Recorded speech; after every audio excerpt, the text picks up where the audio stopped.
할렐루야, 우리 친구들 너무너무 반갑습니다. 오늘도 이렇게 이 자리에 나와서 함께 말씀 듣는 시간을 허락하신 하나님께 언제나 감사를 드리고, 우리 친구들이 이 안에서도 새로운 깨달음, 새로운 말씀을 받아갈 수 있는 그런 시간 됐으면 좋겠어요.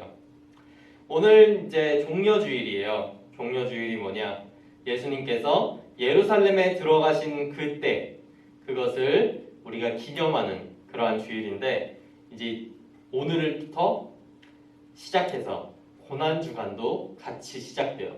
예수님께서 예루살렘에 들어가는 그 영광스러운 시간이 바로 고난의 시작이었다는 참으로 아이러니한 사건이 아닐 수가 없는데, 이것을 통하여서 우리에게 주시는 새로운 말씀들 다시 한번 생각해보는 그러한 시간 되기를 바랄게요. 예수님께서는 예루살렘 가까이 이르러서 제자들을 맞은편 마을로 보내면서 거기에 나귀 새끼가 하나 있을 텐데 그 나귀 새끼를 끌고 오라 라고 하셨어요. 그래서 그 나귀 새끼를 끌고 와서 그 위에 제자들이 자기의 옷을 얹고 예수님께서는 그 나귀를 타고 예루살렘에 들어가셨어요. 그때 많은 사람들이 예수님을 따라 들어가면서 길에다가 옷을 펴고 또 종려나무가지를 흔들면서 예수님을 찬양하고 맞이했던 것이 오늘의 이 말씀의 내용이에요. 오늘 이 상황은 말 그대로 예수님께서 예루살렘에 들어가고 있는 그 순간에 여러 사람들의 반응을 보여주고 있어요. 우린 이것을 통하여서 우리의 왕인 예수 그리스도가 어떤 분인지, 또 우리가 어떻게 그분을 맞아야 되는지를 함께 생각했으면 좋겠어요. 예수님을 환영하던 사람들은 이제 여러 부류가 있었는데, 예수님을 바라보면서 이야기했던 사람들은 여러 가지 눈으로 예수님을 바라보고 있었어요. 가장 먼저 그들이 보고 있었던 예수님에 대한 이미지는 다윗과 같이 강력한 왕이었어요.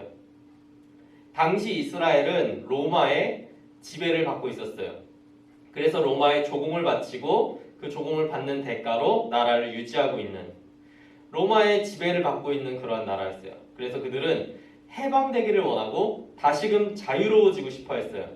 그렇기 때문에 다윗과 같은, 우리의 나라를 위대한 나라로 만들었던 다윗과 같은 왕이 다시금 세워져서 이 나라가 다시금 지배받지 않고 다른 사람들 위에 우뚝 설 수 있는 그런 위대한 나라가 되기를 바랬고, 예수님께서는 그런 나라를 만들 왕이겠구나 라고 생각을 했던 거예요. 그 이전까지 예수님께서 행하셨던 기적들을 보면서 이렇게 능력이 많은 사람이 우리의 왕이 된다면 우리는 다시금 위대한 나라를 만들 수 있을 것이다 라고 환호하는 그러한 사람이 있었어요. 또 어떤 사람들은 예수님을 선지자로 봤어요. 오늘 본문 말씀 11절의 말씀을 보면은 갈릴리 나사렛에서 오신 선지자 예수라 라고 이야기하고 있어요. 선지자, 예수님, 하나님의 말씀을 받아서 전하는 사람, 하나님의 말씀을 선포하는 사람으로 예수님을 봤던 거죠. 또 어떤 사람들이 있었냐면은 그 중에는 서기관과 바리새인 같은 당대의 지도자들이 있었어요. 그들은 예수님을 환영하는 것이 아니라 경계했어요. 그들이 보기에는 예수님께서 다른 사람들이 이야기하는 것처럼 위대한 왕이 될 것 같고 사람들이 많이 따르고 인기가 많은 것을 보면서 이 사람이 우리의 권력을 빼앗아 가겠구나, 우리가 받고 있는 존경을 뺏어 가겠구나 라면서 예수님을 경계의 눈으로 쳐다봤던 거죠. 그렇게 여러 사람들이 여러 눈으로 예수님을 바라보았는데 그 중에 누구도 예수님을 제대로 본 사람이 없었어요.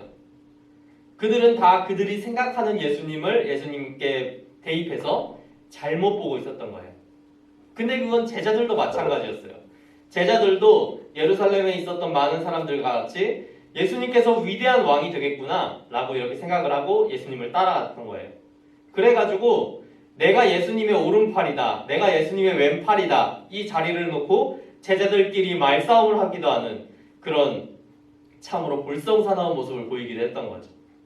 왜냐면은 예수님의 오른팔이다 그러면은 2인자니까 더 강한 권력을 갖겠거니 하고, 누가 더 높은 사람이 되겠느냐, 우리 12제자 중에서 누가 더 높은 자리, 누가 예수님의 바로 옆에 앉겠느냐, 이런 걸 가지고 제자들끼리도 티격태격 싸우는 그런 참 한심한 모습들을 많이 보여줬어요.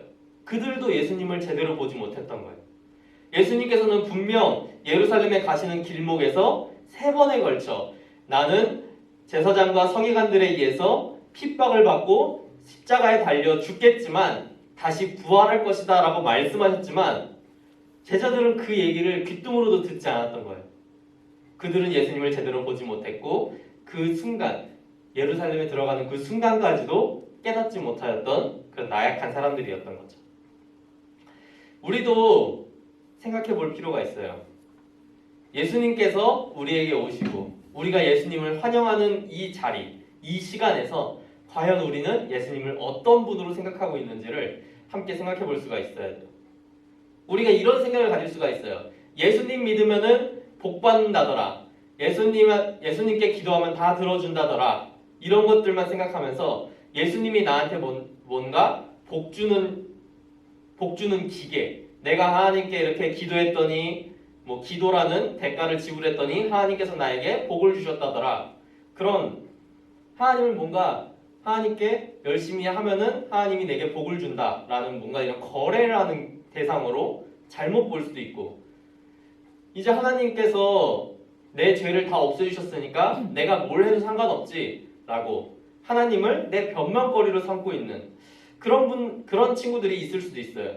왜냐면은 이것들은 우리가 예수님을 잘못 봤기 때문에 생길 수 있는 그러한 작은 착각들의 하나가 될 수 있는 거죠. 우리는 여기 나와 있는 사람들을 보면서 저 사람들 왜 저럴까? 라고 손가락질 하는 것이 아니라 나는 과연 예수님을 어떻게 보고 있는가? 우리에게 오셨던 예수 그리스도가 우리를 위해 십자가 지시기 위해 우리의 이 예루살렘에 오신 예수 그리스도를 과연 우리는 제대로 바라보고 있었던가? 그것들을 우리 친구들도 생각해 볼 수 있어야 돼요. 그거를 깨닫지 못한다면, 생각해 보지 않는다면 우리도 이들과 같이 하나님을, 예수님을 잘못 보고 잘못된 믿음으로 하나님께 나아갈 수가 있는 거죠. 하나님 저 힘들어요. 하나님 저한테 복 주세요. 하나님 저 잘되게 해주세요. 라고 하나님께 그렇게 달라고만 하다 보면 이게 하나님은 나를 잘되게 해줘야 되고, 그렇지 않아 하나님은 하나님이 아니라고 생각할 수도 있는 그런 우리의 잘못된 생각들이 싹틀 수가 있는 거죠. 하나님께서 예수님을 이 땅에 보내주신 것은 우리에게 구원의 티켓을 허락하기 위해서였어요. 그 전까지 우리의 구원의 문은 잠겨있고 막혀있었어요. 우리는 절대 구원받을 수 없었고 전부 지옥에 가야만 하는 그러한 운명이었죠. 그래서 하나님께서는 예수님을 이 땅에 보내주시고 십자가에 달리게 함으로 우리가 구원받을 수 있는 그러한 열쇠와 티켓을 허락해 준 거예요. 우리 이제 그걸 가지고 믿음으로 나아가면 되는 거예요. 교회에서는 맨날 얘기하잖아요. 믿어야 구원받는다. 예수님을 믿으면 구원받는다. 그 믿는다는 것은 우리가 하나님께서 우리에게 주신 그 티켓, 그 열쇠를 사용하는 거예요. 방탈출 게임 해본 친구들이 있을 거예요. 방탈출 게임 하다 보면은 이게 여러 열쇠들을 얻게 되잖아요. 그 열쇠로 맞은 문을 열고 나가면은 방을 탈출할 수 있는 거죠. 근데 시작할 때 우리에게 맞는 키가 주어졌다고 한번 생각을 해보세요. 그렇다면 우리가 열지 못할 게 무엇이 있고 나가지 못할 때가 무엇이 있겠어요? 근데 우리가 우리한테 주는 이 키가 맞는 키인지 모르고 그냥 갖고만 있는다면 우리는 다른 구원의 방법, 다른 탈출 방법을 찾아서 여기저기 헤매기만 하는, 그러면서 쓸데없는 시간을 보내게 되는 거죠. 그러니까 우리에게 필요한 것은 믿음이고 우리에게 주셨던 이 열쇠를 사용하는 그러한 행동력이 필요한 거죠. 예수님께서 이렇게 예루살렘에 들어오시면서 많은 사람들 앞에 보여주실 때 그들 중 누구도 믿음으로 예수님을 받지를 못했어요. 그렇기 때문에 그들 중에서는 그 당시에는 믿음의 열매가 없었던 것이고, 이후에 제자들이 성령을 받고 제대로 믿었을 때 그때부터 하나님의 능력이 폭발하기 시작했던 거예요. 그 전까지만 해도 제자들은 예수님의 제자다운 면모를 보이지 못했고 능력을 발휘하지 못했어요. 하지만 참 하나님을 믿고 그 안에 진짜 믿음을 갖고 나아갈 때 그때 능력들이 솟아나게 되었던 거예요. 우리 친구들도 그렇게 예수님을 믿고 예수님을 바로 보고 나아갈 때 하나님께서는 그때서야 비로소 하늘 문을 열고 우리 친구들에게 놀라운 능력들, 놀라운 기적을 허락해 줄 거예요.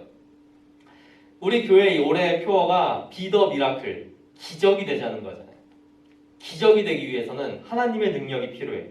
하나님의 도우심이 필요해요. 그러니까 믿음을 갖고 하나님 앞에 바로 나아갈 수 있는 그런 모든 친구들 되기를 바랄게요. 그러면은 우리 말씀 생각하면서 잠깐 기도하는 시간 갖도록 하겠습니다.